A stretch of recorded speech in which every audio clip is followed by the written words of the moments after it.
We've learned a lot more about the damage from that EF1 tornado in Palo Pinto County. More than 30 homes were damaged in Gordon. It's about 65 miles west of Fort Worth. Chris Lawrence is anchoring our coverage from Gordon tonight. Chris, you've been talking to people in this small, tight-knit community. How are they doing? It's tough. It's tough, Thea. You know, the school is sort of the epicenter of this entire community. And, you know, we've been watching students just show up out of the blue, going in and out, coming in and out of that building, trying to salvage whatever they can.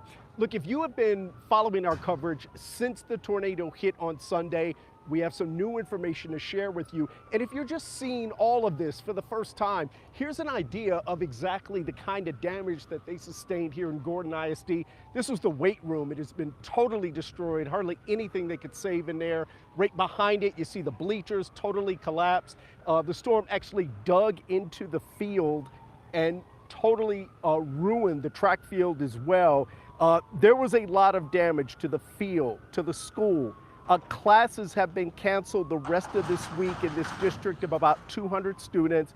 In all, we've learned about 31 homes were damaged. 6 of them are in need of major repairs, and at least 4 people were taken to the hospital. But here's the good news.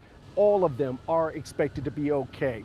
Here's the thing, the baseball team is scheduled to play a regional final on Thursday night, win, and they would move on to the States for the very first time in school history. It is hard to understate what that would mean for the Longhorns community and the boys themselves.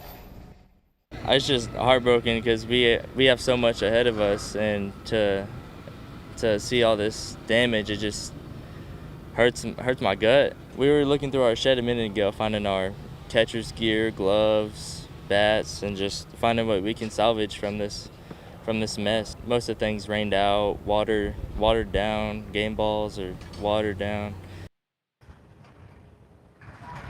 Yeah, here's the thing though, you know, the Texas Rangers called the AD this morning. He watched all the coverage, saw what happened. So the Rangers called, and the district is scheduled to meet with the Rangers Foundation as early as tomorrow to donate some of the equipment and money that this team needs to try to salvage their season. I just spoke with the AD about 30 minutes ago, and he told me he was hunkered down inside the school watching Pete's coverage and tracking the storm as it came across. My colleague Scoop Jefferson just spoke with one family who was also inside that school. Scoop joins us live right outside Gordon High School.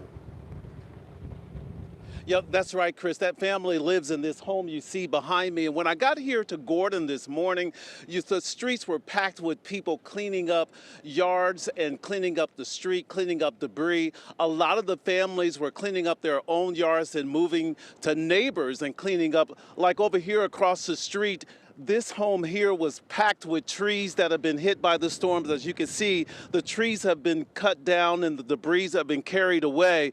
All this happened all day here in Gordon, families helping each other recover after the storm. That's the plus about having a big family. Stacy James is surrounded by family helping her clean up after Sunday's storms. Part of the roof on her home is torn off, now covered with tarps. Her entire Gordon neighborhood looks like a war zone, with trees ripped from the ground, power lines ripped from utility poles, and streets littered with scattered debris. Stacy made a last-minute decision Sunday to get out of the house minutes before this happened. The tree fell into my son's room, and it wasn't as bad as what it just broke one pane and then pushed another one out. Just like many families in Gordon, Stacy took shelter at the school, closed because of storm damage. While in the school's storm shelter, you can just see the building pulsing, you know, the roof coming down. It went right through our backyard. High school athletic director Mike Reed took his family to the shelter too. They were home watching TV. Watching American Idol, and the meteorologist pops in, and you go, oh, come on now. And then, but man, we're just so blessed and thankful for those guys because they were just spot on. After the storm, Reed says the Texas Rangers reached out to help their baseball team headed to the finals, but lost their practice equipment in the storm. We don't have any equipment or balls to practice with. Our pitching machine was 400 yards away, thrown up against the field house. Stacy James has several family members that live nearby in Gordon who all escaped injury. although many of them are dealing with serious property damage. To me, it's just objects, you know, it can be replaced. Stacy considers her entire family blessed. You know, as Scoop mentioned, our team was on the air for hours this weekend, working to keep you safe and informed. And as he mentioned, the athletic director, Mike Reed, said it was invaluable in terms of knowing to stay in the school and hunker down where they were. I want to give, first props to the meteorologists and to the weather alert services, because they were right on, they were spot on. And think about either A, your safety, your family's safety, and oh, it's not going to happen to us, and then you're in that situation of like, man, it's just something didn't feel right.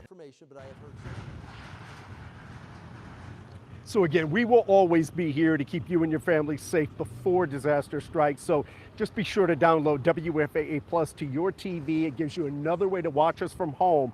We'll always be there to give you the latest forecast to keep you informed whenever severe weather hits. Again, some updates. I've learned that 60% the power has now been restored to 60% of the town. The insurance adjuster has already been out here to start that process. It'll be a long one, but they are starting the process now to get that claim taken care of.